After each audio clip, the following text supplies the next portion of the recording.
অনেকে বলেন যে দাদা লটারি কাটলে আমার লাগবে, তো এই লটারি বা ফটকা টাকা, ফটকা বলতে যে টাকা উপার্জন করতে গেলে কোনো কষ্টের প্রয়োজন হয় না, এই টাকাগুলো কারা দেয়? সর্বপ্রথম আমাদেরকে জানতে হবে যে এদের কারকত্ব কাদের কাছে আছে।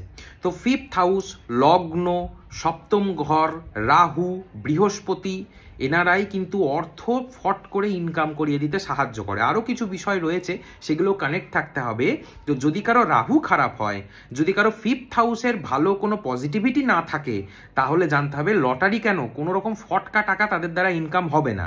আর যাদের বার্থ চার্টে রাহুর পজিশন ভালো রয়েছে, বৃহস্পতি ভালো, অর্থভাগ্য ভালো এবং ফিফথ হাউস কানেক্টেড, মাথায় রাখতে হবে ফিফথ হাউস কানেক্টেড লগ্নের সাথে এবং তার রাহু এবং বৃহস্পতির সাথে, তবে গিয়ে ওই ফটকা টাকাটা তার আসবে বা লটারি লেগে যাবে। আর রাহুর নাম্বার 4, যদি রাহু খারাপ থাকে, 4 থাকলে মানে লটারিতে বা কোনো রকম ইয়েতে যদি 4 নাম্বার থাকে, কোনোদিনও সেটা কিন্তু তাকে ভালো ফল দেবে না।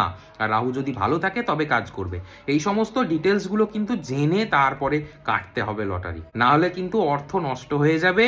যেটুকু জমানো অর্থ আপনার রয়েছে সেই সব কিছু এই নেশার চক্করে বেরিয়ে যাবে। শুধু লটারি নয়, শেয়ার মার্কেটেও এই একই জিনিস। শেয়ার মার্কেটটাও ওয়ান কাইন্ড অফ প্লেজার। কিরকম প্লেজার? যে আমি কোনো কষ্ট না করেই জাস্ট বুদ্ধি খাটিয়ে ইনকাম করছি, কোটি কোটি টাকা আয় করছি, এটা একটা প্লেজার, এটা ফিফথ হাউসের সাথে কানেক্টেড। তো এটাও সেই ক্ষেত্রেও ব্যাপারটা তাই। কোনো গেমে টাকা লাগিয়ে জেতা, এই সমস্ত ডিপার্টমেন্টগুলো এক জায়গাতেই পড়ে।